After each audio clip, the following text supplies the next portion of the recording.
اجمالی طور پر اپنے نوجوانوں تک منتقل کریں، اس لیے کہ اگر ہم اس فرش ازاں سے نوجوان کو تاریخ نہ سنا پائے تو پھر اس کے پاس کوئی دوسرا مرکز نہیں ہے جہاں سے جا کے یہ اسلام کو سمجھ لے، شیعت کو سمجھ لے، تشیع کو سمجھ لے یا عزاداری کو سمجھ لے۔ یقین جانیے ایک زمانہ تھا کہ جب ہمیں بتانا پڑتا تھا کہ ہم شیعہ ہیں۔ آج ہمیں بتانے کی ضرورت نہیں ہے کہ ہم شیعہ ہیں، اب زمانہ ہمیں پہچانتا ہے کہ ہم شیعہ ہیں۔ ایک زمانہ تھا کہ جب ہم بتایا کرتے تھے کہ ہم کربلا والے ہیں، مگر صدام کے زوال کے بعد اربعین اتنی بلندی پہ آیا کہ اب لوگوں کو بتانے کی ضرورت نہیں ہے کہ کربلا کیا ہے۔ ہر صاحب فکر، ہر صاحب شعور جانتا ہے کہ کربلا کیا ہے۔ پہلے جب ہم کالے پرچم لگاتے تھے اور سیاہ لباس پہنتے تھے تو زمانے کو بتانا پڑتا تھا کہ یہ سب کیوں کیا جا رہا ہے، کہ ہم حسین کے غم میں ہیں، ہم حسین کے سوگ میں ہیں، بلکہ ہم امام حسین علیہ السلام کے قتل پر احتجاج کر رہے ہیں۔ تو کہتے تھے یہ کیسا احتجاج ہے؟ خدا کی قسم میں بڑا سوچتا تھا کہ آخر دنیا والوں کو کیسے سمجھایا جائے اور کیسے بتایا جائے کہ یہ احتجاج کیسا ہے۔ مگر آج صبح جب میں اٹھا اور میں نے اپنا واٹس ایپ چیک کیا تو مجھے ایسا لگا جیسے کوئی انجمن ہے جو سڑک پہ بیٹھی ہوئی ہے، مگر جب تصاویر کو میں نے دیکھنا شروع کیا تو مجھے احساس ہوا کہ یہ کوئی انجمن نہیں بیٹھی تھی، بلکہ وہ تو ایک حکومت کی ایک پارٹی تھی، ایک سیاسی پارٹی تھی۔ اب جو میں نے زوم کر کے دیکھا تو اس میں سب لوگ کالے کپڑوں میں تھے اور سب سے آگے جو بیٹھے تھے وہ راہل بیٹھے تھے کالے کپڑے پہن کے۔ تو میں نے تلاش کیا کہ بھائی یہ کہاں چلے گئے کالے کپڑے پہن کے؟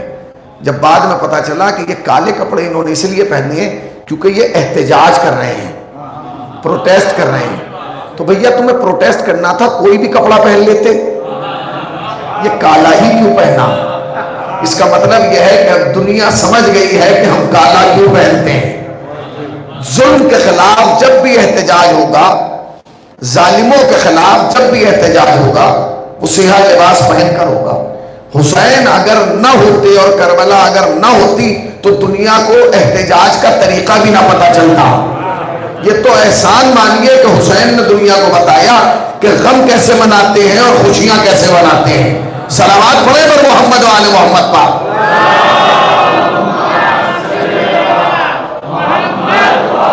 یہ سوچنے کا مقام ہے، یہ واقعی سوچنے کا مقام ہے کہ ہندوستان کی ایک دوسرے نمبر کی پارٹی جب احتجاج کر رہی ہے تو تمام لیڈر سیاہ لباس پہن رہے ہیں۔ کیوں؟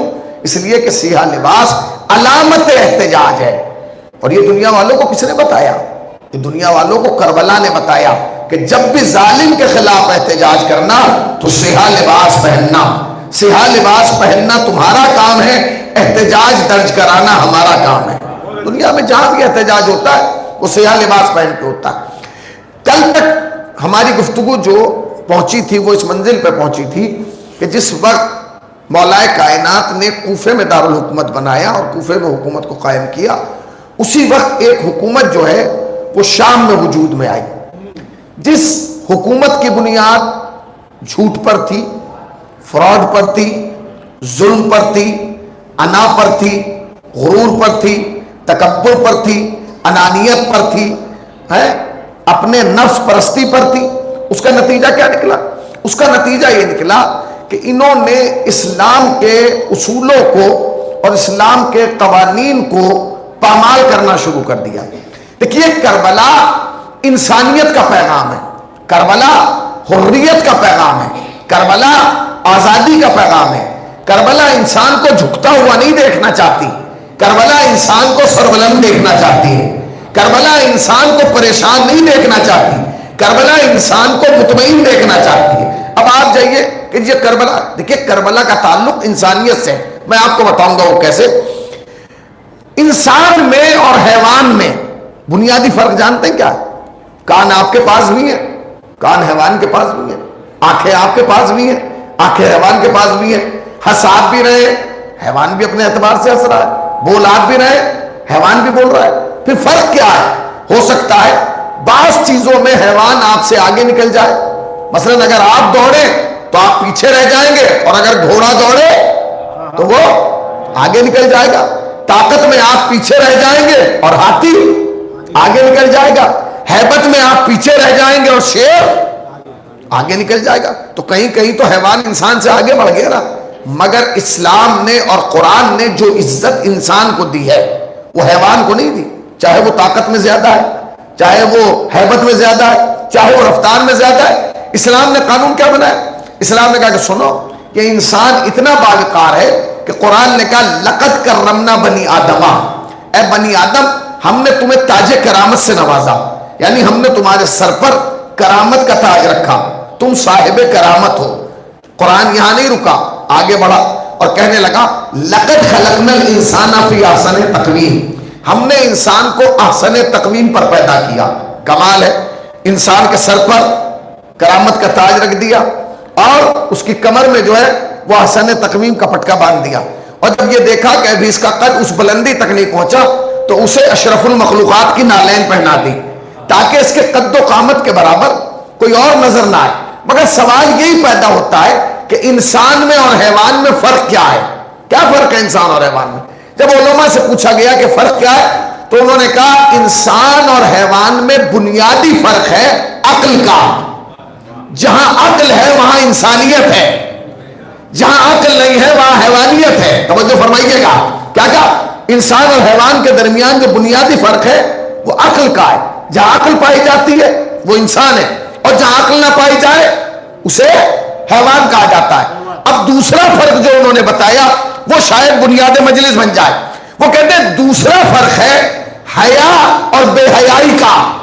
توجہ فرمائیے میں کیا کہہ رہا ہوں، ایک صلوات پڑھے گا محمد وآل محمد پر۔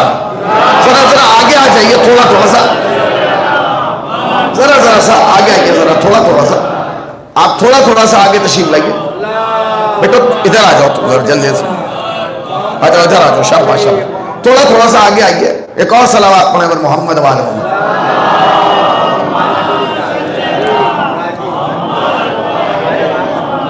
صلوات مل جل کے پڑھے پر محمد وآل محمد پر۔ توجہ سنیے گا، جو میں سنا رہا ہوں اگر وہ آپ تک پہنچ گیا تو میں سمجھوں گا کہ آج کا جو لیکچر ہے، آج کی جو تقریر ہے وہ اگلی بنیاد تک پہنچانے کے لیے کافی ہوگی۔ انسان اور حیوان میں بنیادی فرق کیا ہے؟ عقل کا، اور اس کے بعد حیا اور بے حیائی کا۔ اگر یہ عقل نہ ہوتی تو حیا اور بے حیائی کا تصور ہی نہ پیدا ہوتا۔ مثلا میں آپ کو بتاؤں، کھل کے بتا دوں تاکہ میری قوم کا جوان بھی سمجھ جائے، جب حیوان اپنی جنس سے مخالف کو دیکھتا ہے تو وہ اس سے اپنی خواہشات پوری کرنا چاہتا ہے، بس اپنی نفسیات کی خواہشات پوری کرنا چاہتا ہے۔ مگر جب ایک انسان ایک عورت کو دیکھتا ہے، چاہے وہ اسے اچھی لگے، مگر جیسے ہی وہ اسے اچھی لگتی ہے اور اسے دیکھتا ہے تو فوراً اس کی عقل آواز دیتی ہے کہ تو اسے دیکھ تو رہا ہے مگر یہ سوچ کے دیکھ یہ کسی کی بیٹی ہے۔ ارے ذرا جاگیے بھائی، میں کیا کہہ رہا ہوں، یہ کسی کی بیٹی ہے، یہ کسی کی بہن ہے، یہ کسی کی زوجہ ہے، یہ کسی کی خالہ ہے، یہ کسی کی پھوپھی ہے، یہ کسی کی بہو ہے۔ یہ پیغام کس نے دیا؟ یہ عقل نے دیا نا۔ عقل آپ کو کہہ رہی ہے کہ سن، دیکھ تو رہا ہے مگر یہ سوچ کے دیکھ۔ اچھا جی، اس کا مطلب کیا؟ اس کا مطلب یہ کہ اسلام نے انسان کے پاؤں میں حیا کی بیڑی ڈال دی اور اسے بڑھنے نہیں دیا کہ سن، اگر تجھے یہ عورت پسند آ رہی ہے تو پہلے یہ دیکھ اس کے رشتے کیا ہیں۔ کیوں؟ یہ پیغام اسلام کا تھا یا قرآن کا؟ یہ قرآن کا پیغام ہے۔ قرآن نے کہا وَحُرِّمَتْ عَلَيْكُمْ أُمَّهَاتُكُمْ وَإِخْوَاتُكُمْ وَخَالَاتُكُمْ وَبَنَاتُكُمْ۔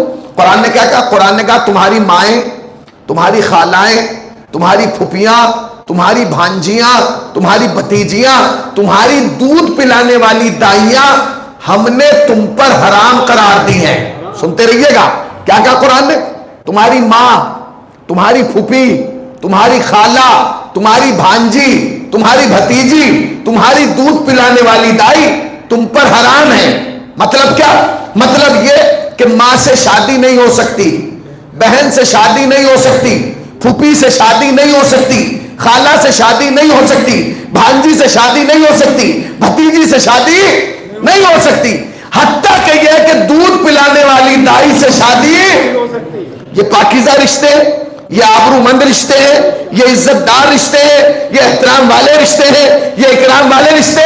اچھا، قرآن نے پیغام دیا تھا، رسول بھی جاتے جاتے یہ بتا کے گئے کہ انسانوں سنو، یہ جو رشتے ہیں نا، یہ پاکیزہ رشتے ہیں، ان سے شادیاں نہیں ہو سکتی، یہ تمہارے محرم نہیں ہو سکتی، ان سے ازدواج نہیں کیا جا سکتا، یہ رشتے ازدواج میں منسلک نہیں ہو سکتی، اس لیے کہ ماں ماں ہے، بہن بہن ہے، پھوپھی پھوپھی ہے، خالہ خالہ ہے۔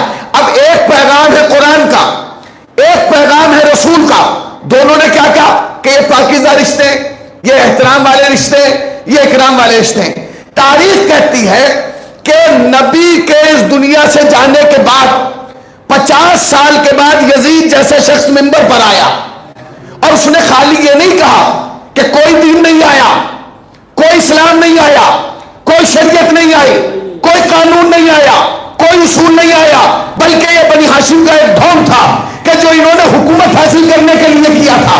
نہیں، اس نے جہاں یہ سب کچھ کہا وہیں یہ بھی کہا کوئی ماں نہیں، کوئی بہن نہیں، کوئی پھوپھی نہیں، کوئی خالہ نہیں، بلکہ عورت صرف ایک عورت ہے۔ آپ نے غور کیا قرآن کیا کہہ رہا تھا؟ قرآن کہہ رہا تھا ماں پاک، بہن پاک، پھوپھی پاک، خالہ پاک، بھانجی پاک، بھتیجی پاک، دودھ پلانے والی دائی پاک۔ اور یزید نے کیا کہا؟ یزید نے کیا کہا؟ کوئی ماں باپ نہیں، کوئی پھوپھی ووپھی نہیں۔ اچھا، یزید میں اتنی جرأت کہاں سے آ گئی کہ یزید یہ بول گیا؟ کیونکہ یزید نہیں جانتا تھا؟ ہاں، یزید جانتا تھا کہ مصطفیٰ تو چلے گئے، بچہ قرآن یہ ہے خاموش، یہ نہ روکے گا۔ ذرا جاگیے بھائی، صلوات پڑھیں نا پر محمد والے محمد پر۔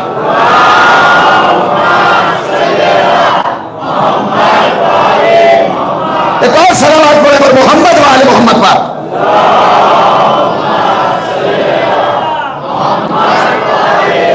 تھوڑی سی مشکل باتیں سننے کے عادی بنیے ذرا سا، تاکہ میں اپنی طاقت لگا کے ایک بات آپ تک پہنچا دوں۔ بھائی یزید میں اتنی جرأت کہاں سے پیدا ہو گئی جب قرآن میں آیت موجود تھی؟ یزید میں جرأت اس لیے پیدا ہو گئی کیونکہ یزید جانتا تھا کہ مصطفیٰ تو چلے گئے، وہ تو لوٹ کے آئیں گے نہیں، بچہ قرآن یہ نہ روکے گا نہ ٹوکے گا۔ مگر یزید احمق یہ نہیں جانتا تھا کہ محمد خالی کتاب چھوڑ کے نہیں گیا، وارث کتاب بھی چھوڑ کر گیا۔ تو جیسے یزید نے کھڑے ہو کے کہا کوئی ماں نہیں، کوئی بہن نہیں، کوئی پھوپھی نہیں، کوئی خالہ نہیں، کوئی بھانجی نہیں، کوئی بھتیجی نہیں، کوئی دائی نہیں، عورت صرف ایک عورت ہے۔ بس حسین مدینے میں اٹھے اور اٹھ کے کہا یزید سن، ماں قیامت تک ماں ہے،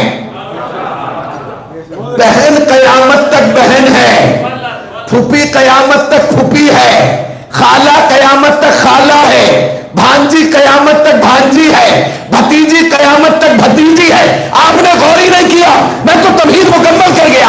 آج پوری دنیا میں دو لشکر ہیں، دو گروہ ہیں، ایک وہ جو یزید کو مانتے ہیں، ایک وہ جو حسین کو مانتے ہیں۔ اب جھگڑا چل رہا ہے، بھائی حسین کو کون مانتا ہے، یزید کو کون مانتا ہے؟ تو تلاش کرنے کی ضرورت نہیں ہے، جو ماں کو ماں مانتا ہے وہ حسین کو امام مانتا ہے۔ صلوات پڑھیں اور محمد وآل محمد پر۔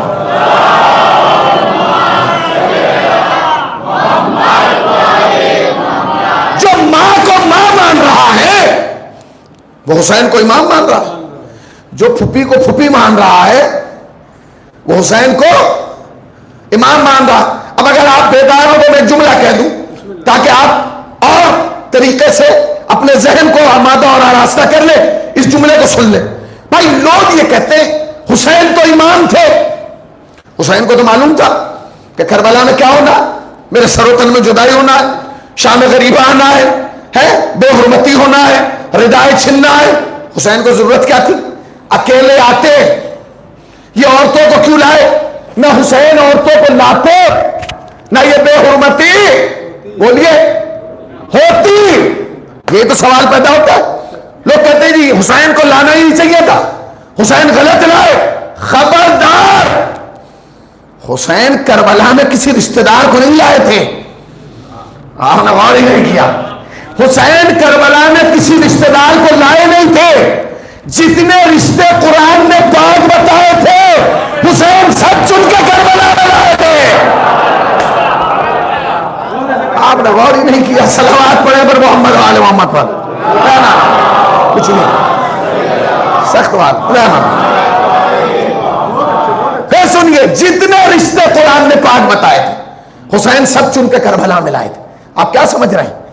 قرآن نے کہا ماں پاک, حسین نے کہا علی اکبر کی ماں چلو. قرآن نے کہا پھوپھی پاک, علی اکبر کی پھوپھی چلو. قرآن نے کہا بہنیں پاک, حسین نے کہا علی اکبر کی پھوپھی چلو. قرآن نے کہا دائی پاک, حسین نے کہا اماں فضہ چلو. آپ نے غور ہی نہیں کیا. آخری آدمی تک توجہ. یاد رکھنا فاطمہ کے گھر کی عورتیں کربلا میں رشتہ دار بن کے نہیں آئی, شریعت کی ذمہ دار بن کے آئی ہے.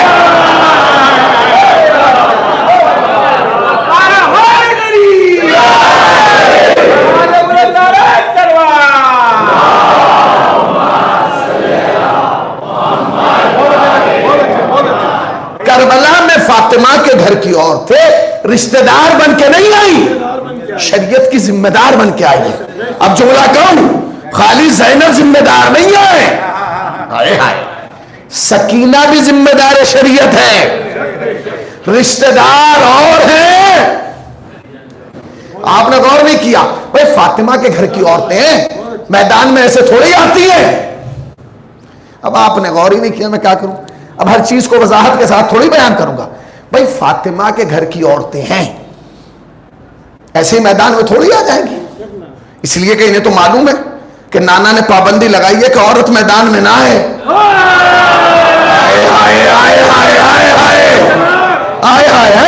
بھائی نانا نے پابندی لگائی تھی نا, عورت میدان میں نہ آئے, تو یہ کیسے آ سکتی تھی؟ یہ بھی نہیں آتی. مگر ہاں, خدا کی قسم, جملہ سنیے گا, اگر فاطمہ گھر سے باہر نہ نکلتی, عورت ذات کا گھر سے باہر نکلنا حرام ہو جاتا. اگر سیدہ گھر سے باہر نہ نکلتی تو عورت کا گھر سے باہر نکلنا حرام ہو جاتا. عورت نکلی, مگر کس بنیاد پہ نکلی؟ کیونکہ سیدہ نکلی. مگر سیدہ نے نکل کے بتایا کہ عورت کا نکلنا حرام نہیں ہے. عورت جب بھی نکلے میری طرح نکلے, میں مباہنے میں نکلی تو کس انداز سے نکلی؟ آگے باپ ہے, پیچھے شوہر ہے. اس کا مطلب یہ کہ عورت جب بھی باہر نکلے یا باپ کا ساتھ نکلے یا شوہر کا ساتھ نکلے.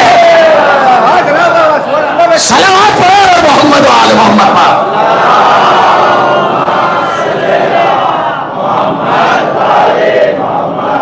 عورت کا باہر نکلنا حرام ہو جاتا, مگر سیدہ نے نکل کے بتایا. اچھا کمال ہے, سیدہ تو بغیر نکلنے ہی نہیں ہے, تو پھر سیدہ کا پورا قبیلہ, سیدہ کا پورا خاندان کیوں آیا ہے؟ اس لیے کہ قرآن نے بلایا ہے. پھر سنیے اس جملے کو گہرائی سے, یہ جملہ مکمل مجلس ہے. کیوں؟ اس لیے کہ خالی یزید شریعت پامال نہیں کر رہا تھا, انسانیت پامال کر رہا تھا, رشتوں کو پامال کر رہا تھا. اور یاد رکھو, کوئی حسین کو مانے نہ مانے, ہماری زبردستی نہیں ہے, مگر یاد رکھنا دنیا میں جہاں بھی رشتے ہیں وہاں حسین ہے. اگر کوئی ماں کو ماں کہہ رہا ہے تو وہاں حسین ہے, کوئی بہن کو بہن کہہ رہا ہے وہاں حسین ہے, کوئی پھوپھی کو پھوپھی کہہ رہا ہے وہاں حسین. قرآن نے کیا کہا تھا؟ قرآن نے کہا رشتے پاک ہیں, پاکیزہ ہیں, ان کا احترام کرو, ان کا اکرام کرو. اچھا جی, قرآن نے کہا ماں سے شادی نہیں ہو سکتی, بہن سے شادی نہیں ہو سکتی, پھوپھی سے شادی نہیں ہو سکتی, خالہ سے شادی نہیں ہو سکتی, بھانجی بھتیجی سے شادی نہیں ہو سکتی. ٹھیک ہے, نہیں ہو سکتی. اچھا ایک عورت ایسی ہے جو میری ماں نہیں لگتی, پھوپھی نہیں لگتی, خالہ نہیں لگتی, بھانجی نہیں لگتی, بھتیجی نہیں لگتی, کیا اس سے شادی ہو سکتی ہے؟ اسلام نے کہا دیکھ کہیں وہ کسی کی زوجہ تو نہیں. آپ نے غور ہی نہیں کیا. اسلام نے کہا یہ دیکھ کہیں وہ کسی کی بیوی تو نہیں. کہا کیا مطلب؟ بھائی ہماری رشتہ دار نہیں ہے, ہو کسی کی بیوی کا. خبردار, اگر کسی کی بیوی ہے تو اس کا بھی احترام ایسے ہی ہوگا جیسے اس کا. پھر اگر اس سے شادی کر رہا ہے کیا کہ دو صورتیں, یا وہ طلاق لے یا وہ بیوہ ہو, یا تو وہ طلاق لے تب آپ سے شادی کرے گی, یا بیوہ ہو تب شادی کرے گی. کل کی تقریر یاد ہے آپ کو؟ یزیدیت آپ کی سمجھ میں آ رہی تھی کل، اب اس سے آگے بڑھا رہا ہوں، کیفیت آپ سمجھ گئے؟ اسلام نے پابندی لگائی. جب یزید کا باپ خلیفۃ المسلمین کا دعویٰ کر چکا، اب ہوتا ہے نا کسی پی ایم کے بیٹے کو آپ دیکھیے، کسی ایم ایل اے کے بیٹے کو دیکھیے اور اس کے دوستوں کو دیکھیے تو کیفیت سمجھ جائیں گے، ان کی دنیا الگ ہوتی ہے. اب یزید کا تو باپ خلیفۃ المسلمین بن چکا تھا، اس کی تو کیفیت الگ تھی. تو ایک دن بیٹھے ہوئے تھے تو یزید نے اپنے دوستوں سے کہا کہ کوئی نئی خبر سناؤ، کوئی نئی خبر سناؤ. جب زیادہ اصرار کیا تو ایک دوست کھڑا ہوا اور اس نے کہا کہ بھئی ہم تو تجھے جب مانیں گے کہ تیری کچھ پاور ہے اگر تو ارینب سے شادی کر لے. کس سے شادی کر لے؟ بولیے ذرا. ارینب. دنیا عرب کی سب سے خوبصورت خاتون کا نام ارینب تھا. ابھی مولا حیات ہیں، باحیات ہیں، ابھی زندہ ہیں، ابھی کوفے کے. اب آپ اس کیفیت کو سمجھیے گا. کہا ٹھیک ہے. یزید آیا اپنے باپ کے پاس، دوستوں نے چڑھایا، یزید باپ کے پاس آ گیا، کہنے لگا ابا کہاں میں شادی کرنا ہے. کہا بیٹا کس سے؟ کہا ارینب سے. اس نے کہا شادی تو ہو جائے گی، اس میں مشکل کیا ہے؟ تم نے ارادہ کیا؟ کہ نہیں مجھے شادی کرنا ہے مگر میرا ٹارگیٹ کلیئر ہے. کہا کیا؟ کہا مجھے ارینب سے شادی کرنا ہے. بیٹے یہ کہاں رہتی ہے؟ کہا یہ مدینے میں رہتی ہے. کہا کوئی مشکل نہیں، تم پریشان نہ ہو، ہمیں ٹائم دو، ہم رشتہ بھجوا رہے ہیں اور جیسے ہی رشتہ قبول ہوگا شادی ہو جائے گی. قاصد کو بھیجا گیا رشتہ لے کے، قاصد کو بھیجا گیا رشتہ لے کے. اب جو قاصد مدینے پہنچا تو وہاں کیفیت بدل چکی تھی. ارینب نے شادی کر لی تھی. شادی کس سے کی ارینب نے؟ عبد السلام سے.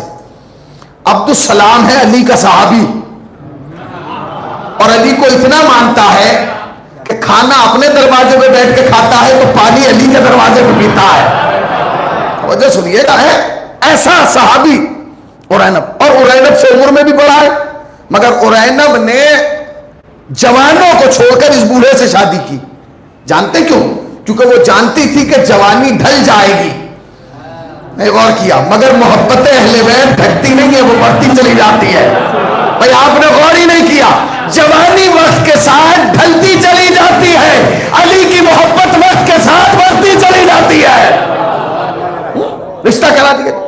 گیا سپاہی، اس نے کہا کیا مطلب؟ کہا ارینب سے شادی کرنا. اس کی تو شادی ہو گئی. کہا کس سے شادی کی ہے؟ کہا عبد السلام. عبد السلام کون ہے؟ کہا تو نبی اور رسول علی کا صحابی ہے، بڑا شجاع، بڑا بہادر، بڑا ماننے والا، بڑا عقیدت مند. سپاہی واپس آ گیا. سنتے رہیے گا سپاہی. دیکھیے کہ اسلام کو کربلا سے پہلے کیسے خراب کیا گیا. ایک دن میں کربلا نہیں بنی، ایک دن میں کربلا نہیں بنی ہے. بس سوچئے گا کہ ایک دن ہو گیا اور کربلا، نہ، ایک پلاننگ ہے. 50 سال کے حالات آپ سنیں گے تب آپ کو احساس ہوگا کہ کربلا کیسے بنی. سپاہی واپس آئے. اس نے آنے کے بعد یزید کے باپ معاویہ سے کہا کہ وہ اس سے تو شادی نہیں ہو سکتی. کہا کیوں؟ کہا وہ تو شادی کر چکی. کہا کس سے کی ہے؟ کہا کہ وہ عبد السلام سے کی. یہ عبد السلام کون ہے؟ کہا یہ نبی اور علی دونوں کا صحابی ہے. کہا اچھا. کہا یہ علی کو مانتا ہے؟ کہا علی کو مانتا ہے، یہ کمال نہیں، علی بھی اسے مانتے ہیں. جاگیے بھائی،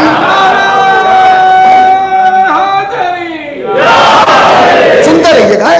سنیے کیا کہ خالی کمال یہ نہیں ہے کہ یہ علی کو مانتا ہے، کمال یہ کہ علی بھی اسے مانتے ہیں. علی کو ماننا کمال نہیں ہے، علی کسی کو مان لیں یہ کمال ہے. کہ پھر کہ شادی نہیں ہو سکتی. یزید کو بلایا کہا بیٹا تم دوسری شادی کرو، کہیں اور بتاؤ، وہاں تو شادی نہیں ہو سکتی. اس نے کہا ابا یہ تو انا کی بات ہے، یہ تو ناک داؤ پہ لگی ہوئی ہے. اگر میری شادی اس سے نہیں ہوئی تو میں دوستوں کو منہ کیا دکھاؤں گا. اس نے کہا پھر کہا شادی کیجئے، کچھ بھی کیجئے، شادی کیجئے. کہا پھر کہا وہاں شادی نہیں ہو سکتی.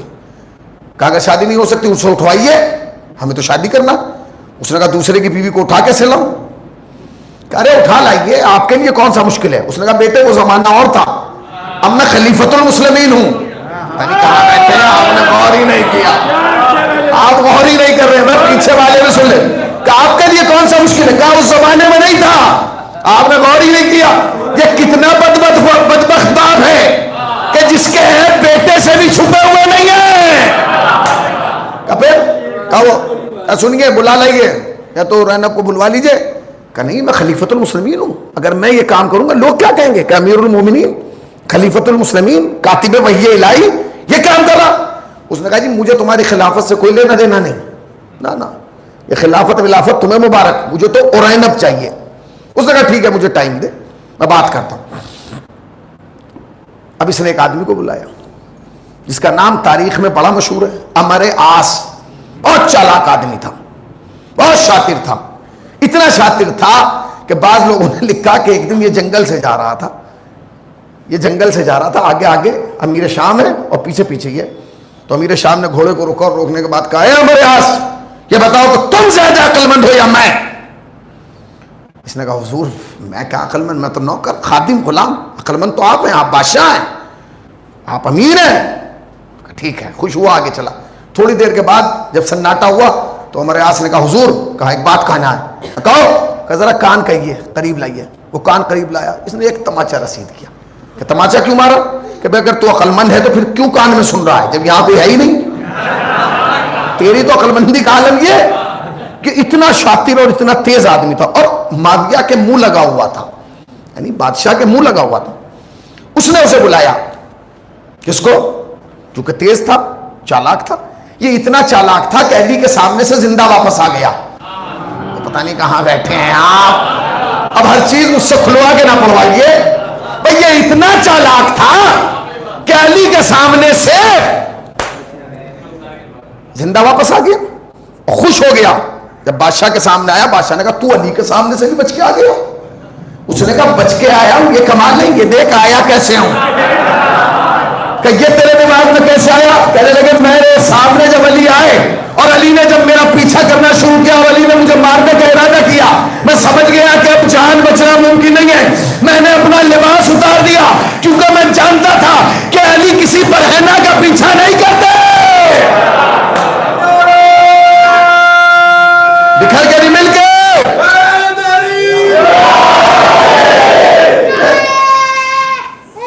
اس بچے نے بنا کیا کہا؟ علی برہنہ کا پیچھا.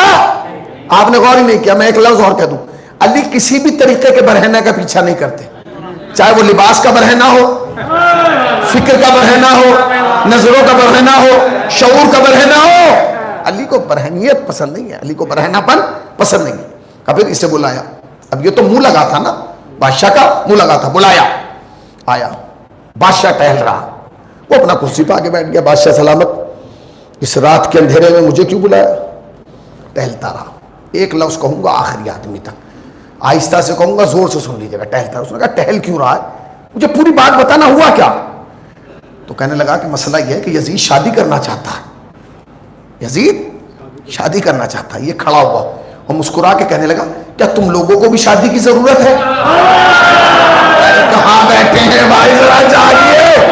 صلوات پڑھنا پر محمد وعلی محمد بار.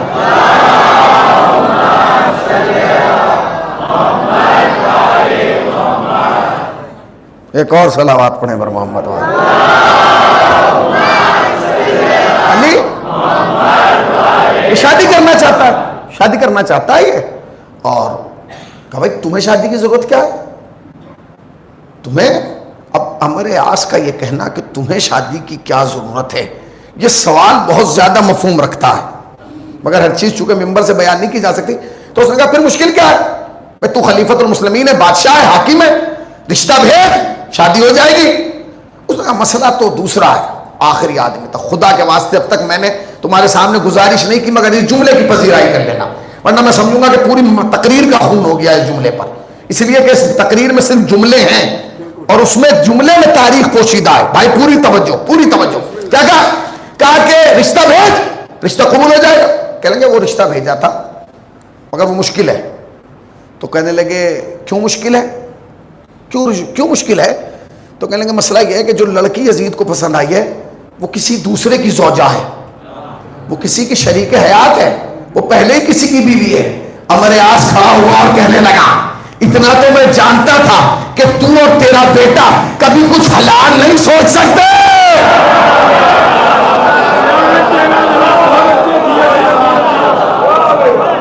تو اور تیرا میرا بیٹا کبھی کچھ حالات نہیں سوچ سکتے، سوچ ہی نہیں سکتے، ان کے خمیر میں نہیں، ان کے ضمیر میں نہیں، ان کی فطرت میں نہیں، ان کی طینت میں نہیں، وہ ہمیشہ حرام تو کھاتے، حرام سوچتے، حرام کرتے۔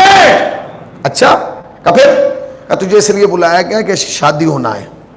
اس نے کہا مجھے سوچنے کا ٹائم دے، پہلے یہ بتا کہ اس کا بیک گراؤنڈ کیا ہے؟ کہا کہ جی یہ علی کو بہت مانتا ہے، بڑا چاہتا ہے علی کو۔ کہ پھر کہ کسی طریقے سے بھی اس کو بلاؤ اور یہ طلاق دے اور شادی ہو، ورنہ میری حکومت داؤ پہ لگی ہوئی ہے۔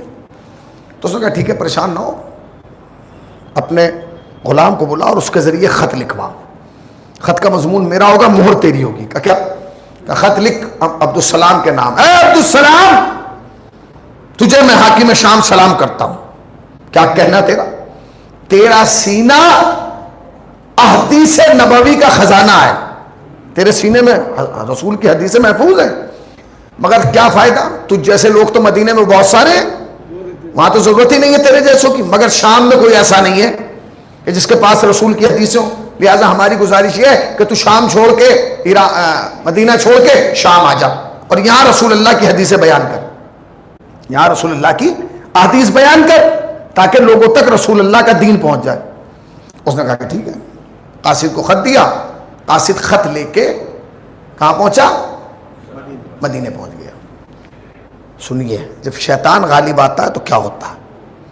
تقل باب کیا، عبدالسلام باہر نکلا، کیا بات ہے؟ کہا میں شام کی حکومت کا نمائندہ آیا ہوں، تم سے بات کرنا ہے۔ کہا کیا؟ کہیے۔ خط دیا، خط پڑھا، بیوی کو پاس گیا اور جانے کے بعد کہا کہ ایسے ایسے خط آیا ہے امیر شام کا، بتا میں کیا کروں؟ اس نے کہا مجھ سے کیا پوچھتا ہے؟ علی سے پوچھ، اگر علی کہیں گے تو ٹھیک ہے، اگر علی نہیں کہیں گے تو اب دیکھیں شیطان کیسے غالب آتا ہے۔ اس نے کہا نہیں وہ میں مولا کو ابھی نہیں بتاؤں گا، میں پہلے چلا جاؤں، کسی غلط کام کے لیے تھوڑی جا رہا ہوں جو مشورہ کروں، اچھے کام کے لیے جا رہا ہوں، رسول اللہ کی حدیثیں بیان کرنا ہے، میں وہاں جاؤں گا اور رسول اللہ کی حدیثیں بیان کروں گا، پھر مولا کائنات کو وہاں سے خط لکھوں گا اور لکھ کے بتاؤں گا کہ مولا میں آج کل شام میں ہوں اور یہاں رسول اللہ کی حدیث بیان کر رہا ہوں، علی بہت خوش ہوں گے۔ تیری مرضی، علی کو بتا کہ نہ بتا۔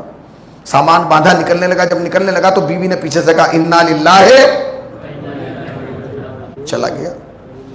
چلے لے کے چلے سپاہی حوالی موالی ساتھ چلے۔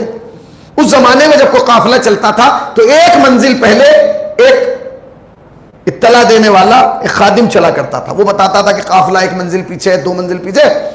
شام سے 1 منزل پہلے جب قافلہ رکا تو وہ سپاہی دوڑ کے گیا اور اس نے شام میں جا کے بتایا امر یاس کو کہ بھائی وہ عبدالسلام آ گئے اور انشاءاللہ 1 منزل دور ہے، وہ کل صبح یہاں پہنچ جائیں گے۔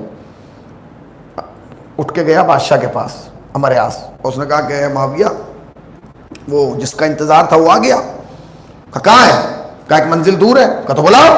کہا نہیں، جب وہ کل صبح شام میں انٹری کرے تو تجھے اپنے پورے کیبنیٹ کے ساتھ اس کا استقبال کرنے کے لیے شام کے دروازے میں پہنچنا ہے۔ کیوں؟ تاکہ اسے لگے کہ اس کی بھی کوئی حیثیت ہے، اس کا بھی کوئی مقام ہے۔ کہا بھائی میں کیوں جاؤں گا؟ کہنے لگے شادی کسے کرنا ہے؟ تیرے بیٹے کو، تو جائے گا کون؟ ہم ہی جائیں گے۔ صبح کے وقت ساری کیبنیٹ لے کے امیر شام کھڑا ہو گیا استقبال کے لیے۔ اب جو عبدالسلام نے دیکھا پوری کیبنیٹ کھڑی، چاڑا ہو گیا، آہا کیا کہنے، میرے استقبال میری تعظیم کے لیے پورا حکومت آ گئی ہے۔ بلایا گیا، استقبال کر کے شہر میں لایا گیا۔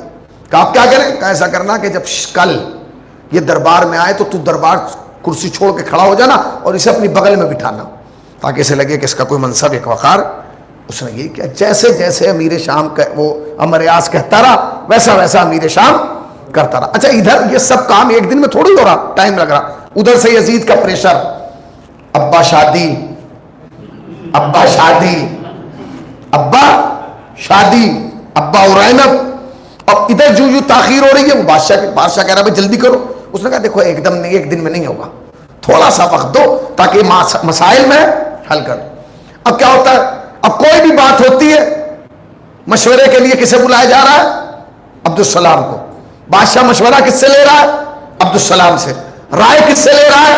عبدالسلام سے۔ عبدالسلام کے دماغ میں بات بیٹھ گئی کہ یہ تیرے مشورے کے بغیر کوئی کام نہیں کر رہا۔ یہیں تک نہیں رکا، جب بھی بادشاہ کھانے کے لیے بیٹھتا ہے عبدالسلام کو بلا لیتا ہے، آؤ ساتھ کھانا کھائیں گے۔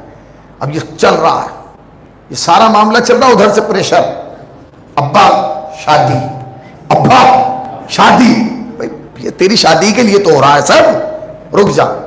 ایک دن امر عاص عبدالسلام کے پاس پہنچا، اس نے کہا جب سے تم آئے ہو سب کے پتے ختم ہو گئے، کسی کو کچھ نہیں مانا جا رہا، رائے تم سے، مشورہ تم سے، صلاح تم سے، ایڈوائس تم سے، کسی کو پوچھ ہی نہیں رہا، کسی کو منہ نہیں لگا رہا ہے بادشاہ، حد یہ ہے کہ کھانے پہ کسی کو نہیں بلا رہا۔ اس نے کہا یہ تو پاس ہی، تم جب سے آئے ہو چھا گئے، یہ اور چوڑے ہو گئے۔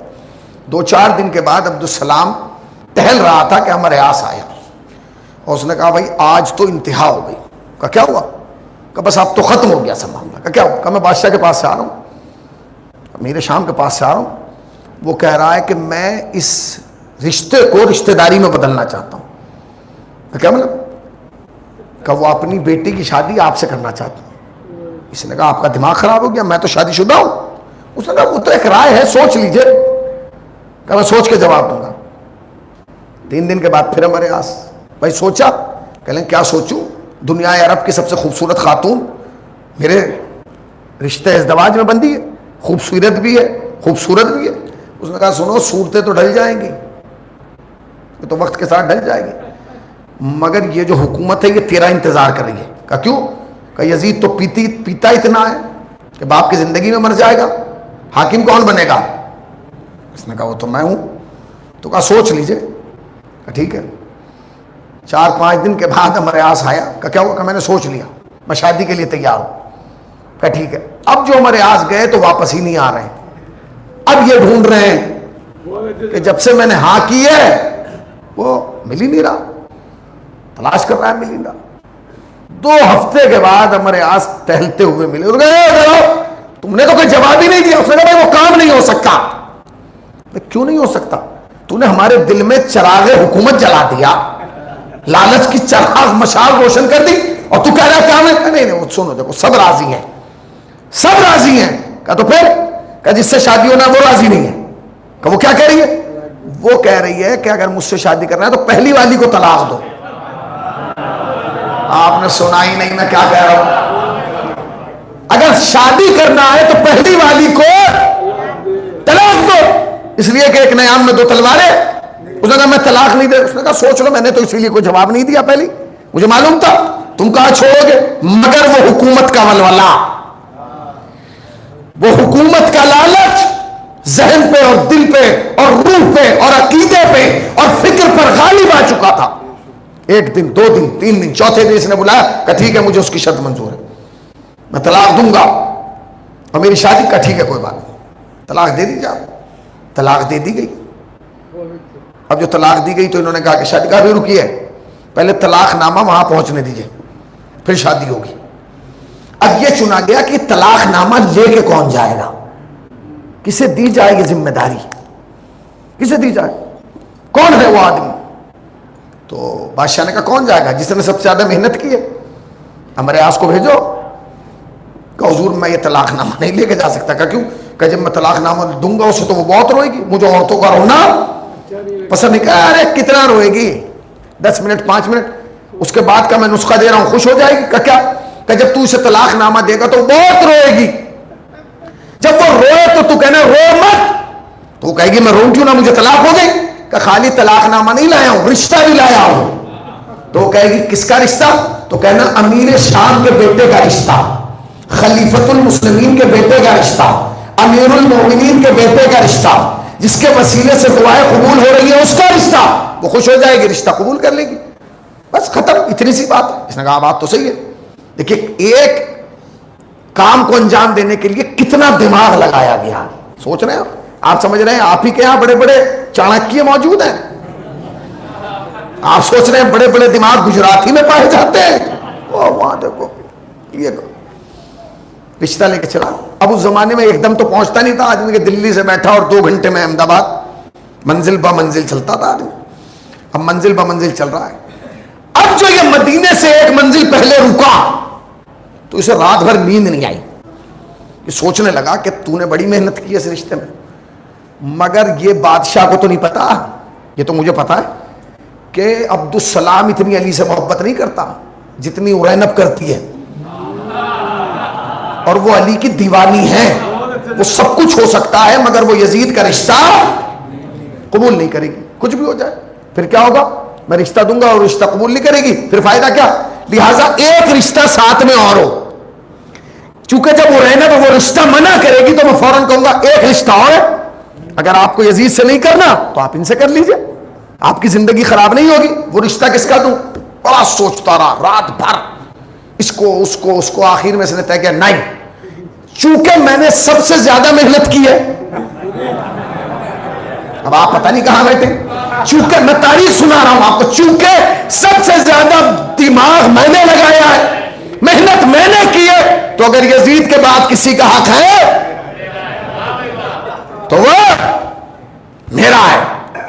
کہنا بس ٹھیک ہے، میں جاؤں گا، پہلا رشتہ یزید کا دوں گا، دوسرا اپنا دوں گا، یزید کو منع کر دے گی، میرا قبول کر لے گی، بات ختم۔ خوش، صبح ہی تیار ہوئے، گھوڑے پہ سوار ہوئے، چلے، اب جا رہے ہیں مدینے کی طرف۔ اب جو مدینے کے صدر دروازے پہنچا تو امام حسین ٹہلتے ہوئے نظر آئے، جیسے اس نے امام حسین کو دیکھا فوراً نقاب لگا دی، امام نے آواز دی ہمارے آس منہ کیوں چھپا رہا ہے؟ ابھی کہاں بیٹھے ہیں آپ؟ منہ کیوں چھپا رہا ہے؟ تو اس نے فوراً کہا مولا آپ یہاں کہ پہلے تو یہ بتا آنے میں اتنی دیر کیوں کر دی؟ کہاں بیٹھے ہیں ذرا جاگیے، آنے میں اتنی دیر؟ کہنے گا مولا میں سمجھا کہ میں تو تیرا انتظار کر رہا، کہنے گا پر میں آج کسی غلط کام سے نہیں آیا، میں غلط نیت سے۔ تو کہنے گا پھر کیا کرنے آیا؟ کہ طلاق نامہ لے کے آؤں۔ حسین نے کہا تجھے شرم نہیں آتی؟ طلاق سے غلط کام کوئی ہے؟ جب طلاق ہوتی ہے تو زمین و آسمان کانپتے ہیں۔ بولے نہیں، میں خالی طلاق نامہ نہیں، اچھا کام بھی کیا۔ کیا؟ کہ ایک رشتہ لے کے آؤں۔ کہ کس کا؟ کہ یزید کا۔ امام نے کہا اس کا مطلب دو کام کرنے آیا، پہلے طلاق نامہ دے گا، اس کے بعد کہ یزید کا رشتہ دوں گا۔ امام نے مسکرا کے کہا اور اس کے بعد؟ آئی ذرا جاگے جاگے، صلوات پڑھنا اور محمد والے محمد پاک۔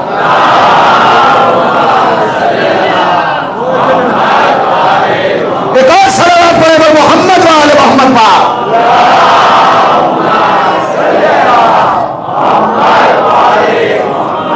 کہ کس کا؟ کہ حضور پہلے طلاق نامہ دوں گا پھر یزید کا رشتہ دوں گا۔ امام نے کہا اس کے بعد؟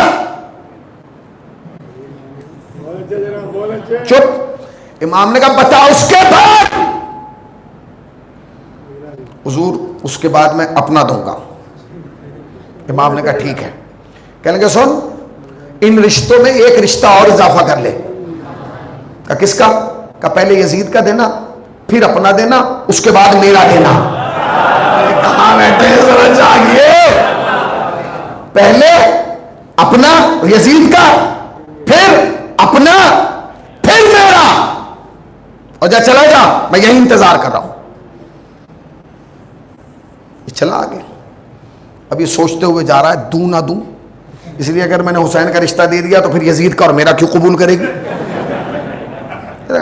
حسین کو کیا پتا، یہ رشتہ ہی نہیں دوں گا، بات دبا لوں گا، اپنے رشتے پا کے چپ ہو جاؤں گا۔ پہنچا، نقل بات کیا، اور اینب نے اندر سے آواز دی کون؟ کہ میں آیا ہوں۔ کیا بات ہے؟ کہ تمہارے لیے پیغام لایا ہوں۔ اور اینب نے کہا لاؤ دو، اب بیچ میں تو پردہ ہے نا۔ اور اینب نے ہاتھ دیا، اس نے طلاق نامہ دیا، اور اینب نے پڑھا، چپ ہو گئی۔ یہ کان لگا کے سن رہا ہے، روئی نہیں رہی۔ پھر کان لگایا اس نے، بھائی وہاں سے تو پروگرام یہ بنا تھا کہ یہ روئے گی، یہ روئے گی تو اسے چپ کرانے کے لیے میں رشتہ دوں گا، یہ تو روئی نہیں رہی۔ پھر چپ۔ جب اورینب کے رونے کی آواز نہیں آئی تو اس نے پھر خود ہی کہا بی بی کیا تم رو گی نہیں؟ بی بی کیا تم رو گی نہیں؟ اورینب نے کہا مجھے رونے کی ضرورت کیا ہے؟ کہ تمہیں طلاق ہو گئی نا تو تمہیں رونا چاہیے۔ اورینب نے کہا رونے کی ضرورت کیا ہے، یہ تو مجھے پتا تھا۔ کہاں بیٹھے ذرا جاگیے بھائی، ذرا بولیے تھوڑا سا، یہ تو مجھے معلوم تھا۔ اور فوراً اس نے کہا اسے کیسے معلوم؟ پروگرام ہم نے بنایا، دماغ ہم نے چلایا، اسے کیسے معلوم ہو گیا؟ اس نے فوراً کہا بی بی آپ کو کیسے معلوم تھا کہ یہ ہونے والا ہے؟ اس نے کہا اس میں معلوم ہونے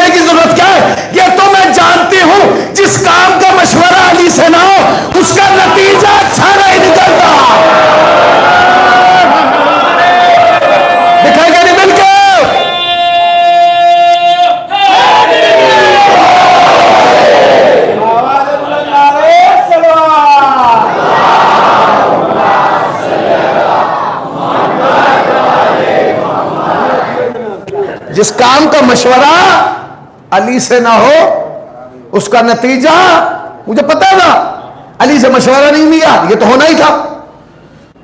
تو کہنے لگا بی بی ایک رشتہ لے کے آیا. کس کا؟ تو وہ جو پٹی وہاں سے پڑھائی گئی تھی اور سکھایا گیا تھا، اس نے وہی سنانا کیا شروع کیا. خلیفۃ المسلمین کا بیٹا، امیر المومنین کا بیٹا، صحابی رسول کا بیٹا، فلاں کا بیٹا. کا کس کا؟ کہ یزید ابن معاویہ کا. اور اینب چپ ہو گئی، کوئی جواب ہی نہیں دیا، نہ قبول نہ انکار. خوش ہو گیا کہ اگر اس کے رشتے پہ نہیں بولی، مطلب اپنی لائن کلیئر ہے. بی بی پریشان نہ ہوئی، ایک رشتہ اور لایا ہوں. اور اینب نے اندر سے کہا کس کا؟ اب یہ نہیں بول رہے ہیں، چپ کھڑے ہیں گردن جھکائے. اور اینب وہ بار بار پوچھے کس کا؟ یہ چپ. بغل والے سپاہی نے کہا بی بی اس کا. یہ خود امیدوار ہے. اچھا، پہلا کس کا؟ یزید کا. دوسرا کس کا؟ اس کا. اب اس نے تو طے کیا ہوا تھا کہ تیسرے کا تو مجھے بتانا ہی نہیں. چاپ سپاہیوں سے بھی کہا خبردار اگر کسی نے تیسرے رشتے کا ذکر کیا ہے، بی بی پہلا اس کا اور دوسرا اس کا. اور اینب نے آواز دی اندر سے تیسرا کس کا؟ ذرا جاگیے نا، تیسرا کس کا؟ اب اس نے سپاہیوں کو گھورا. اسے کیسے پتا چلا؟ ہم نے تو بات، اس نے کہا یہ سوچ رہا ہے کہ اسے کیسے پتا چلا؟ یہ سوچ کے حسین کو کیسے پتا چلا کہ تو آ رہا ہے؟ تو اسی میں سوچ رہا ہے، اسے کیسے پتا؟ بتا. تو کہنے ہاں وہ تیسرا بھی رشتہ ہے. کہنے کس کا؟ کہنے لگا حسین ابن علی کا. اور اینب کو جلال آ گیا، کہنے لگے تیرے منہ پہ لعنت ہو خدا کی، اسے تو کہہ رہا ہے امیر المومنین کا بیٹا، خلیفۃ المسلمین کا بیٹا، اور یہ نہیں کہہ رہا کہ جانے کائنات کا رشتہ لایا ہوں، روح کائنات کا رشتہ لایا ہوں، علی کے لال کا رشتہ لایا ہوں، فاطمہ کے بیٹے کا رشتہ لایا ہوں، حسن کے بھائی کا رشتہ لایا ہوں، زینب کے بھائی کا رشتہ لایا ہوں. کہا وہی تین رشتے، پہلا یزید کا، دوسرا میرا، تیسرا حسین کا. اب ہمیں جلدی فیصلہ کر کے بتا کہ تجھے شادی کس سے کرنا ہے، کس سے کرنا ہے؟ اور اینب بھی بہت تیز تھی، ہوشیار عقل مند. اور اینب نے جو جواب دیا تو یہ قلابادی کھا گئے، ان کا دماغ ہل گیا. اور اینب نے اندر سے کہا کہ اے عمر ایاس، تو اس لائق تو نہیں کہ تجھ پہ بھروسہ کیا جائے. میں ذرا جاگیے، تو اس لائق تو نہیں کہ تجھ پر بھروسہ کیا جائے، مگر میں تجھ پہ بھروسہ کر رہی ہوں. تو آج یہ بتا کہ مجھے کس سے شادی کرنا چاہیے. ذرا جاگیے بھائی، تھوڑا سا جاگیے. میں تو اس لائق نہیں ہوں کہ تجھ پہ بھروسہ کیا جائے، مگر میں تجھ پہ بھروسہ کر رہی ہوں. تو بتا کہ مجھے کس سے رشتہ کرنا چاہیے، یزید سے، تجھ سے، یا امام حسین سے. اسے کہتے ہیں کہ بلی کو بٹھا دیا گیا دودھ کی رکھوالی پر. پریشان، کیا جواب دے؟ گلی میں ٹہل رہا ہے، اور اینب اطمینان سے گھر میں بیٹھی ہے، باہر ٹہل رہا ہے. سپاہی کہہ رہے ہیں حضور جواب دیجئے. کہنے لگے بھائی جواب ہے، تو قیامت ہو گئی، نہ اگل پا رہے ہیں نہ نگل پا رہے ہیں. کیا کروں؟ ہاں کروں نہ کروں، کیا کروں؟ اس نے کہا جو بھی کریں جلدی کریں، اس لیے کہ ہمیں واپس بھی جانا ہے. کہ تو واپس کی سوچ رہا ہے؟ میں سوچ رہا ہوں کہ حسین بھی دروازے پہ انتظار کر رہے ہیں. آپ نے غور ہی نہیں کیا، حسین بھی دروازے پر ٹہل رہا ہے. سپاہیوں نے کہا حضور، کہا ٹھیک ہے. عرینب کو بلایا دروازے کے پیچھے. عرینب ادھر میرے آس، تاریخ کے کیمرے لگ چکے. ہمارے آس نے کہا بی بی سن، پہلے تو آج تک مجھ پہ کسی نے اتنا بھروسہ نہیں کیا جتنا تم نے کیا، مگر اگر تم نے بھروسہ کیا ہے تو بی بی سنو، آج جو میں بات کہوں گا نا، یہ زندگی میں میرا پہلا اور آخری سچ ہوگا. نہ میں نے اس سے پہلے سچ بولا،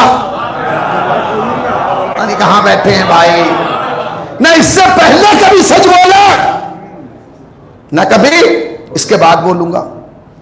فرسٹ اینڈ لاسٹ، اسی پہ کہانی تمام.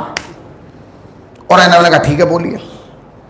کہا پھر سنو، اگر تمہیں صرف دنیا چاہیے تو یزید سے کر لو. اور کیا؟ اگر تمہیں صرف دنیا چاہیے تو تم یزید سے شادی کر لو. کہا ٹھیک ہے. اور اگر صرف آخرت چاہیے تو حسین سے کر لو. اب اگلے جواب پہ آپ خاموش رہ کے دکھائیے گا کیا جواب دیا اس نے. کہے گا بی بی سنیے، اگر صرف دنیا چاہیے تو حسین، صرف دنیا چاہیے تو یزید، صرف آخرت چاہیے تو حسین. اور بی بی اگر نہ دنیا چاہیے اور نہ آخرت تو میں ہوں.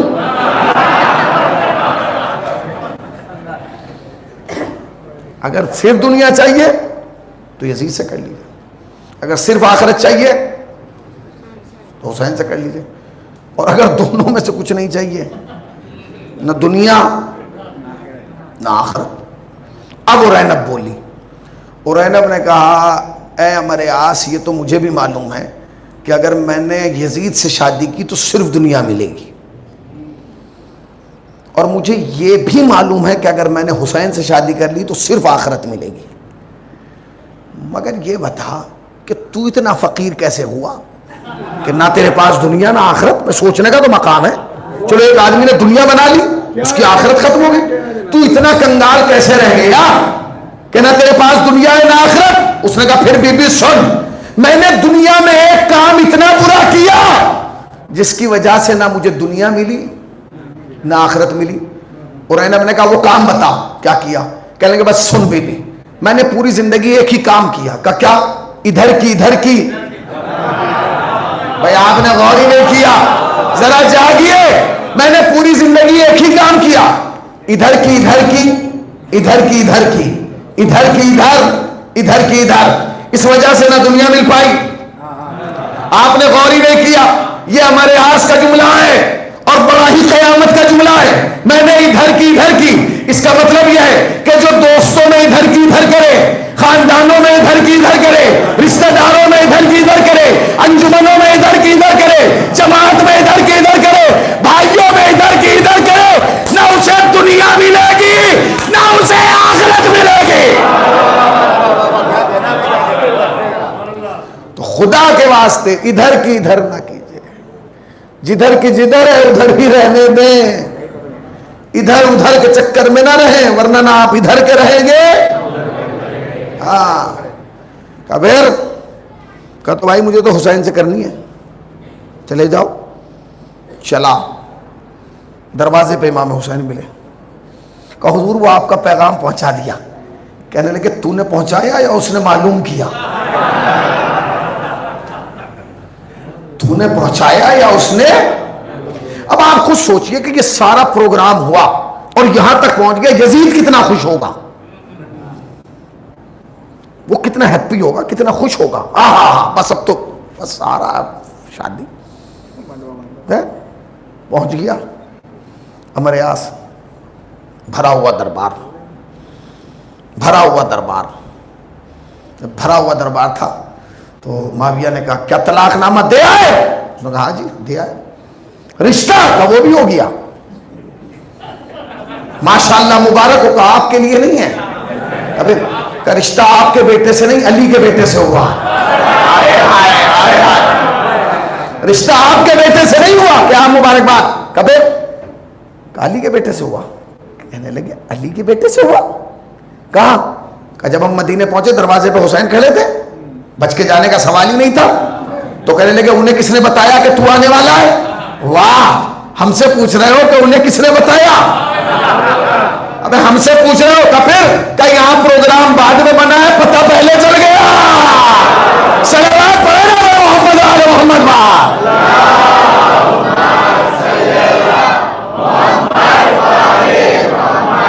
یہاں پروگرام بعد میں بنا. وہاں اب کیا کہوں، بہت ساری چیزیں روک دی میں نے. بابا آپ سنیے اب کیا ہو کہ جو عبدالسلام یزید نے کیسے واپس بھیجو. چلو یزید کے حکم پہ عبدالسلام کو واپس بھیج دیا گیا. اب جو عبدالسلام مدینے کے دروازے پہنچے، جیسے حسین اس کا انتظار کر رہے تھے. آئے ویسے ہی اس کا بھی، اس نے منہ چھپایا.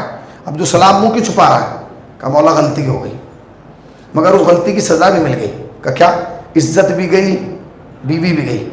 امام نے کہا نہ عزت گئی نہ بیوی گئی، بس یہ بتا دے کہ تو گیا کیوں تھا؟ کہ مولا دولت کا لالچ لے گیا. علی نے کہا عبدالسلام کیا تجھے معلوم نہیں حسین نے ہمارے باپ کی محبت سب سے بڑی دولت ہے، ہمارے باپ کی محبت سب سے بڑی دولت ہے. عبدالسلام میں نے رشتہ اس لیے قبول نہیں کیا کہ مجھے عرینب سے شادی کرنا تھی، میں نے اس لیے شاید رشتہ قبول کیا تاکہ وہ پاک دامن بیوی یزید کے حرم میں جانے سے بچ جائے. اور کیا کیفیت محسوس کیا آپ نے؟ کیا ہو رہا تھا اسلام کی؟ اسلام کی تقدیر کو کا مذاق کیسے اڑایا جا رہا تھا، اسلام کا کیسے تماشا بنایا جا رہا تھا. ایک شادی کے لیے ایک بے دین، ایک لا ایمان شادی کے لیے. یزید ایک فاسق و فاجر انسان تھا. ابھی تو کربلا بہت دور ہے، ابھی تو ایسے ایسے واقعات ہیں کہ لوگ کانوں میں انگلی دے لیں گے. یزید ایسا تھا جو دین کا مذاق اڑا ہے، جو دین کے ساتھ کھلواڑ کیا گیا ہے. یہ کم کھلواڑ ہے کسی کی عزت سے کھیلنا. ہاں جب بات شادی کی ہوتی ہے نا، اور بات کربلا میں شادی کی ہوتی ہے تو کسی کی مہندی یاد آتی ہے. کس کی مہندی یاد آتی ہے؟ قاسم ابن حسن. بڑا اختلاف ہے جناب قاسم کی مہندی کو لے کر، بڑا اختلاف کیا جاتا ہے. ہمارے یہاں کے بھی بعض علماء کہتے ہیں کہ مہندی نہیں نکالنا چاہیے. اس سے جب لوگ پوچھتے ہیں کہ بھائی یہ مہندی نکلنا چاہیے یا نہیں نکلنا چاہیے، میں کہتا ہوں میرا کوئی ذاتی نظریہ نہیں ہے. کربلا جا کے دیکھو کربلا میں نکلتی ہے کہ نہیں، یوٹیوب پہ سرچ کریں. اگر ہمارے یہاں یہ رسمی طور پہ آیا ہے تو پھر کربلا میں کیسے آ گیا؟ کربلا میں تو باقاعدہ نجف اشرف میں جو آیت اللہ سیستانی کی گلی ہے شہر رسول، اس سے مہندی کا جلوس نکلتا ہے، کربلا میں نکلتا ہے. ہمیں یہ بحث نہیں کرنا کہ یہ روایت ضعیف ہے یا معتبر ہے. ہمیں تو بات یہ کرنا ہے کہ حسن کا قاسم کربلا میں پامال کیا گیا. مولا تمہیں کوئی بندہ نہیں سوائے ہمیں سرکار باب اللہ. رونے میں کوتاہی نہ کرنا. بڑی کم راتیں ہیں رونے کے لیے. سال بھر انتظار کرتے ہو نا اس محرم کا. محرم آیا اور چلا بھی گیا. ابھی تو ہماری آنکھوں سے دل بھر کے آنسو بھی نہ نکلے تھے کہ آنسو آ گئے.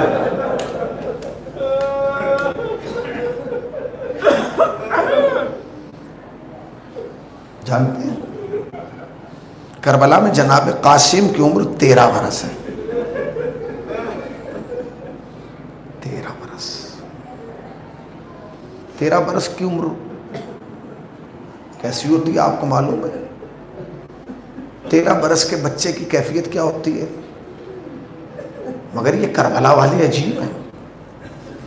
اگر خدا نہ خواستہ باہر کوئی جھگڑا ہو جائے تو جتنی خواتین باہر بیٹھی ہیں نا سڑک پر، یہ سب سے پہلے یہ کام کریں گی کہ اپنی پرواہ بعد میں کریں گی، اپنے چھوٹے چھوٹے بچوں کو لیں گی اور گھروں میں چلے جائیں. وہ کوشش کریں گی کہ جب تک باہر کے حالات اچھے نہ ہوں وہ بچے باہر نہ آئیں. یہ ہمارے سماج کی عورتیں ہیں کہ جب یہاں مصیبت پڑتی ہے تو بچوں کو گھروں میں بلا لیا جاتا ہے. کربلا کی ماں عجیب تھی. جب بھی قاسم گھر میں جاتا تھا تو اندر سے ماں فرما پوچھتی تھی قاسم اب تک زندہ ہے؟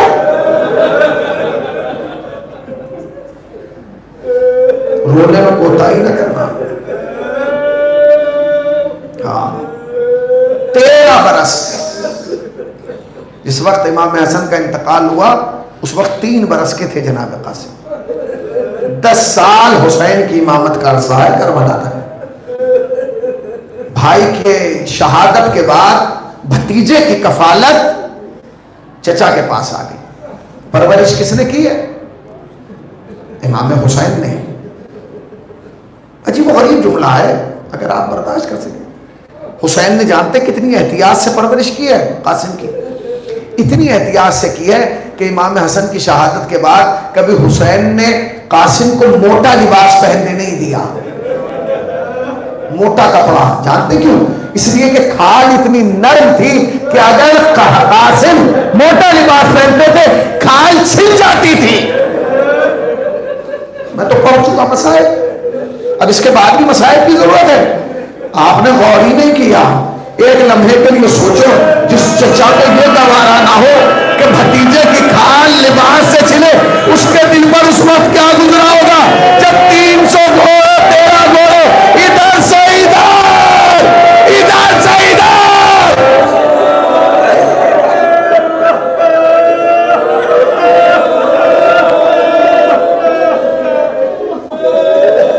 جزاک اللہ، کتنا سخت ہوگا۔ ہاں کچھ کیفیتیں ہیں، میں پوری روایات نہیں پڑھوں گا، کچھ کیفیتیں ہیں جو میں بتاؤں گا۔ جب قاسم چلے نا، امام حسین نے بلایا قاسم، قاسم ادھر آؤ۔ قاسم قریب آئے، سب سے پہلے قاسم کا گریبان چاک کیا، بٹن کھول دیے۔ جانتے ہیں دنیا عرب میں اصول کیا ہے؟ دنیا عرب میں ہر آدمی کا گریبان کھلا نہیں ہوتا، اس بچے کا گریبان چاک کیا جاتا ہے جو یتیم ہوتا ہے۔ اب حسن کا بیٹا جا رہا ہے جنگ کے لیے، حسین ایسے وقت میں قاسم کا گریبان چاک کر رہے ہیں۔ اے مولا، کہ قاسم کا گریبان چاک کر کے بچے کو اس کی یتیمی یاد دلانا چاہتے؟ کہا نہیں نہیں، میں یہ چاہتا ہوں جب میرا بچہ قاسم میدان میں اترے، ارے کاش یہ ظالم یتیم سمجھ کے رہ کر دے، یتیم ہے، اس لیے گریبان چاک کر دیا۔ مولا تمہیں کوئی غم نہ دے سوائے غم سرکار باپ نے۔ ہاں پہنچے نا جناب قاسم، میدان میں پہنچ گئے۔ اللہ اکبر، چھوٹے سے ہیں جناب قاسم۔ تیار کس نے کیا ہے؟ جس کو کل رو گے، جس کا کل ماتم کرو گے۔ جو بھی گیا ہے اسے تیار تو عباس نے کیا ہے نا، مگر حسین نے جب عباس سے کہا عباس جاؤ میرے قاسم کو تیار کرو، تو جناب عباس کے چیخنے کی آواز آئی۔ حسین نے کہا عباس کیوں چیختے ہو رہے ہو؟ کہنے لگے مولا تیار کیسے کروں، قاسم اتنا چھوٹا ہے اسے کوئی زرہ پوری نہیں آتی، چھوٹے بچے کو زرہ کیسے پہنا ہے؟ بھئی سننا تھا۔ ماں فرما کی آواز آئی، اے عباس زرہ کی ضرورت نہیں ہے، میں لڑنے نہیں حسین پہ مرنے بھیج رہی ہوں۔ مولا تمہیں کوئی غم نہ دے سوائے غم سرکار۔ جزاک اللہ۔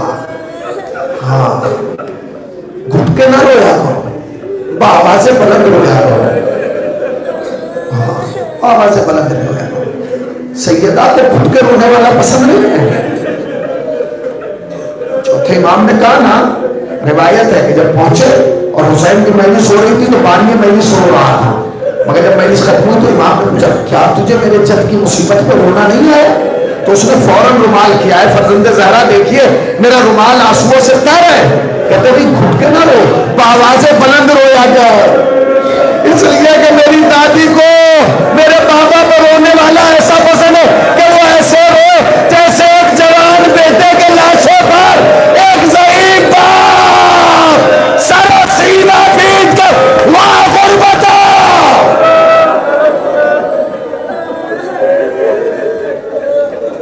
واہ مصیبت، اولا آپ کو کوئی غم نہ دے سوائے غم سرکار باپ اللہ کے۔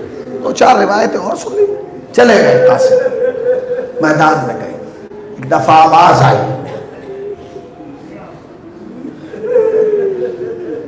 مولا میرا آخری سلام۔ بعض نے لکھا کہ بچہ اتنا چھوٹا تھا کہ مولا کو نہیں پکارا، کہتے اماں میرا آخری سلام۔ حسین نے آواز دی عباس میرا قاسم بلا رہا ہے۔ ایک سمت کی طرف حسین، ایک سمت کی طرف عباس پہنچ گئے۔ سن لیجئے، برداشت کر لیجئے گا، کلیجے میں طاقت ہو۔ میں نے خطیب سے عجیب و غریب جملہ سنا ہے، میرا کلیجہ پھٹ گیا۔ حسین میدان میں پہنچے، پورے میدان کو حسین نے نگاہیں بھر کے دیکھا، قاسم نظر نہیں آئے، نہیں آئے۔ ایک سپاہی سے پوچھا، کہتے میرا قاسم کہاں ہے؟ اس ملعون نے ایسا جملہ کہا حسین تڑپ کے رہ گئے۔ کہتے ہیں اے قاسم کے چچا، تجھے قاسم ثابت نہیں ملے گا، ہاں اگر قاسم کا گوشت دیکھنا ہے میرے گھوڑوں کو صبح میں دے دے، تمہارے ہاتھ نہیں بندے۔ جزاک اللہ، جزاک اللہ۔ مولا تمہیں دو نہ دے سوائے ہمیں سرکار عباد اللہ، جنہیں رونا نہیں آتا نا فرش اعزا پہ بیٹھ کے دعا کیا کرو، اے بی بی زہرا ہماری آنکھوں میں آنسو دے دو۔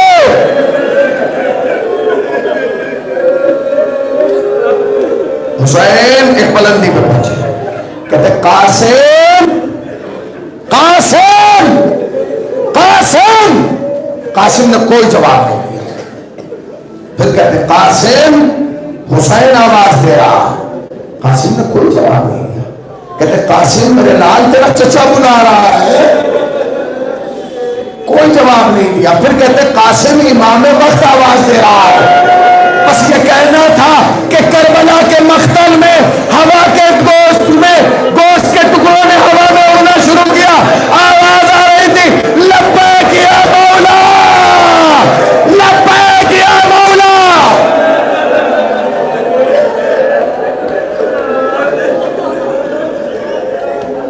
پڑھ دیے میں نے مسائل،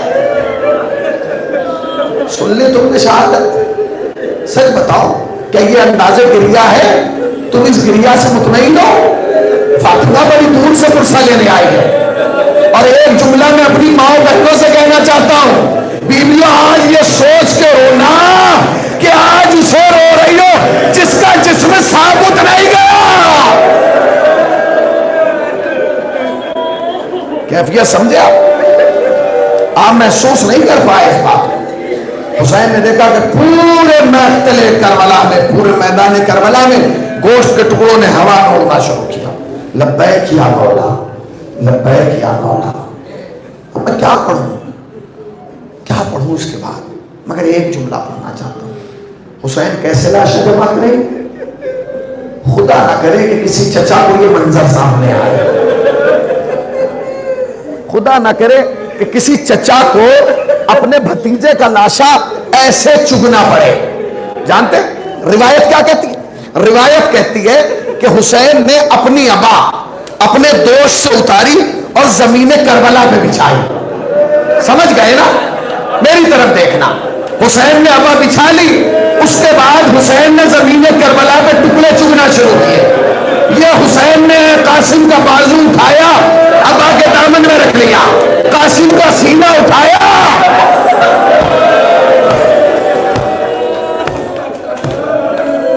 بکھرا ہوا قاسم ابا کے دامن میں سمیٹا۔ اس کے بعد حسین نے اس گٹھڑی کو لپیٹا اور ایک تھکے ہوئے مزدور کی طرح اس گٹھڑی کو سینے سے لگایا اور چلے خیمے کی طرف۔ ماں دیکھ رہی ہے، ماں نے زینب کو بلایا، بلا کے کہا اے بی بی حسین سب کا لاشا لاؤ، مگر میرا بچہ یتیم تھا نا اس لیے قاسم کا لاشا نہیں لائے۔ زینب نے کہا بھابی کچھ لا تو رہے، اے بھابی کچھ لا تو رہے۔ ماں نے طرف کے چولہے کا، بی بی کیا میرا بچہ اتنا چھوٹا ہو گیا؟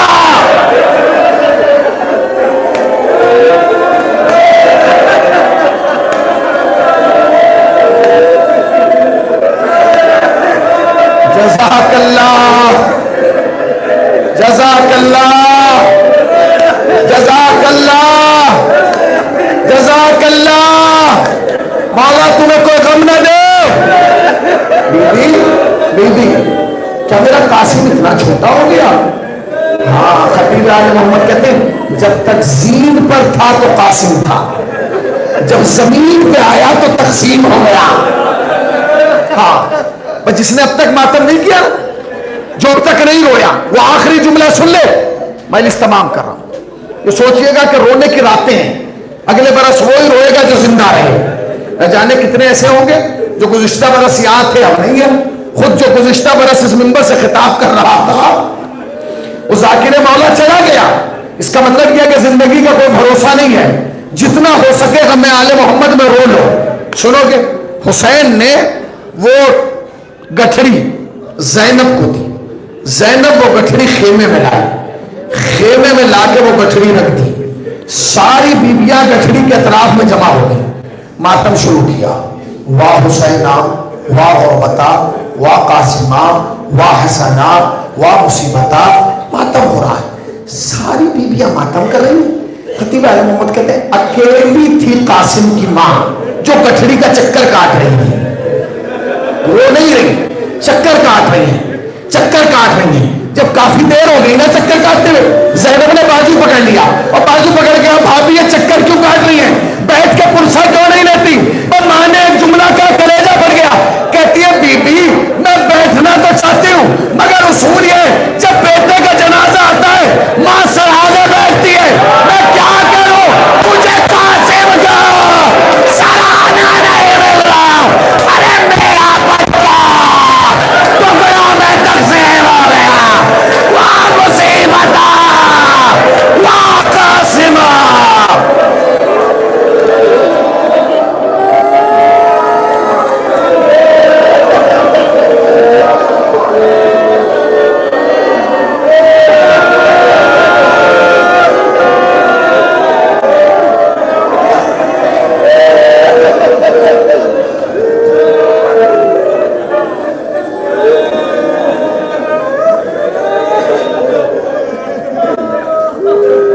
سيعلم الذين ظلموا أيام انقلب ينقلب.